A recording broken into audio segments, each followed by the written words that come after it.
everybody, and welcome around to All Around Sports. I'm your host, Jay DeSanto. In today's episode, I'm going to be giving y'all my Week 8 picks. Cue the intro.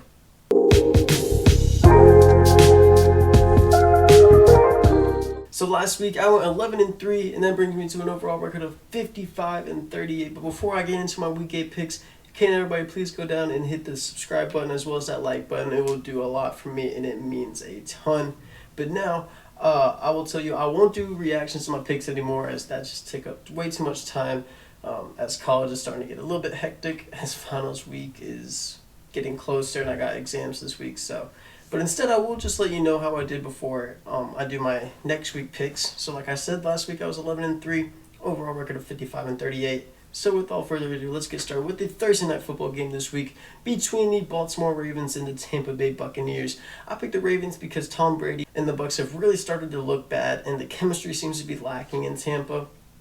The Ravens could also be without star Mark Andrews this week, but with or without him, I think the Baltimore Ravens win this Thursday night football game. But now on Sunday, we do have a London game this week, as we have the Denver Broncos versus the Jacksonville Jaguars. And I'm going to pick the Jaguars because the whole Broncos locker room is a mess right now.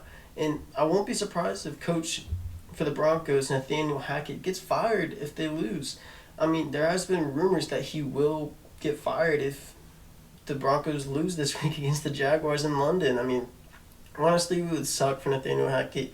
I mean, he hasn't gotten that much time, but in the time that he has had, it's hard to say that he deserves that job still. I mean, there were such high expectations for the Denver Broncos this year, and if they start 2-6 in the first half of the season, it's pretty hard to say that he should still keep that job. Next, we have the Bears and the Cowboys. In this game, I have the Cowboys winning. The Bears are coming into this matchup, however, with a very impressive win on Monday Night Football a week ago against the New England Patriots, but I think the Cowboys' defense will be too much for the Bears, and I think the Cowboys walk into this game and walk out with a W. Next game, we have the Panthers and the Falcons, a little bit of an upset pick. I'm going to go with the Carolina Panthers. I mean, they looked really great a week ago against the Tampa Bay Buccaneers, and it's looked like they got something here, even though they did trade away Christian McCaffrey and Robbie Anderson. Maybe that's what they needed, and this locker room can get some momentum going, as I think they walk away with a win here against the Falcons, but I think it will be a very entertaining matchup. Next is the Dolphins and the Lions. In this game, I have the Dolphins winning because I think the Lions defense is just going to struggle way too much by stopping these speedy receivers that the Miami Dolphins have, as well as tight end Mike Gesicki. But I just don't see how the Lions will stop Tyreek Hill and Jalen Waddle in this matchup. And I think Tua also has a very strong game in Detroit, and the Dolphins win this game. Next, I have the Cardinals and Vikings. This is going to be my upset pick of the week. I'm going to go with the Arizona Cardinals winning this game, as I can't see anybody on this Vikings defense that will be able to stop DeAndre Hopkins. I mean, they still got Robbie Anderson. They now have a pretty solid Kyler Murray playing at quarterback. Still got Zach Ertz at tight end, and I just don't see how the Vikings defense will be able to stop Kyler Murray throwing the ball to DeAndre Hopkins. Next, I have the Raiders and the Saints. In this game, I think the Saints are going to win this game. I think Andy Dalton walks out of this game with a win. The Raiders have struggled all year long, and I think that their struggles will continue in this game. And I think that the Saints will beat the Las Vegas Raiders.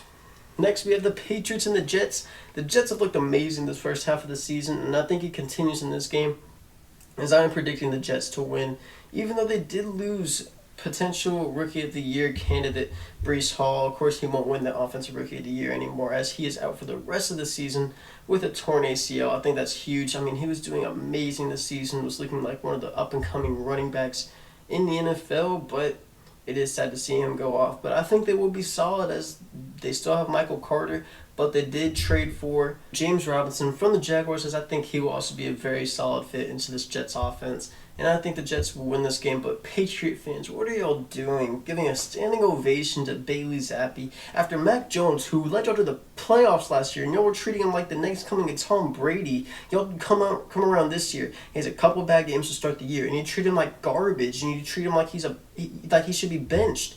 Like, this is just a bad Patriots team. It's not his fault that the receivers that he have can't get open whenever y'all have players like N'Keal Harry.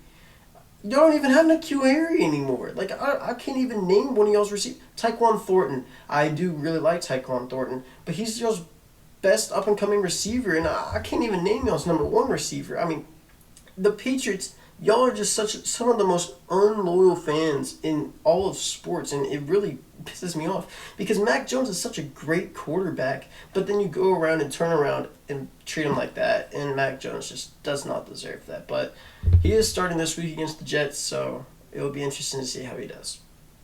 Next, we have the Steelers and the Eagles. I think the Eagles will continue to be undefeated this season, as I think they coast past the Steelers in this week's matchup. Also, the Eagles just traded for Robert Quinn from the Chicago Bears and only had to give up a 6th-round pick for him. So I think that is a huge boost to their defense. And this Eagles team is still getting much better as the year progresses. I mean, they picked up Chauncey Gardner-Johnson earlier in the year. Now they pick up Robert Quinn to boost up that front seven in their pass rush. This is a really scary-looking Philadelphia Eagles team. Next, we have the Titans and the Texans. Simple enough, I think the Titans win this game, as I don't really see how the Texans can win this game, as the Titans just have too much talent and they will overpower the Texans. Next, we have the Commanders and the Colts. I see Washington winning this game, as the Colts are benching Matt Ryan for the rest of the year, and he will be the backup there in Indianapolis, as Sam Ehlinger is going to get a shot to lead this Colts team, and I don't see Sam Ehlinger leading this team to much this year, and I think it is kind of interesting to see that the Colts are already going into tank mode, as they are tanking. This is very clear tanking, as how can you think that Sam Ehlinger is going to lead you to more wins than Matt Ryan? I just don't see it. But next, we have the 49ers and the Rams, and this is a very tough game to predict, as both teams have had up and down years. Well, up and down weeks this season. But I'm going to go with Aaron Donald and the Rams, as I think it's going to be an Aaron Donald masterclass, and the Rams are going to walk away from this game with a win. I think it will be nice to see Christian McCaffrey get some extra plays in for the San Francisco 49ers this week, as he was limited a week ago due to him not knowing too many of the plays. But I think this week will be huge for CMC, but I think the Rams still walk out of this game with a win.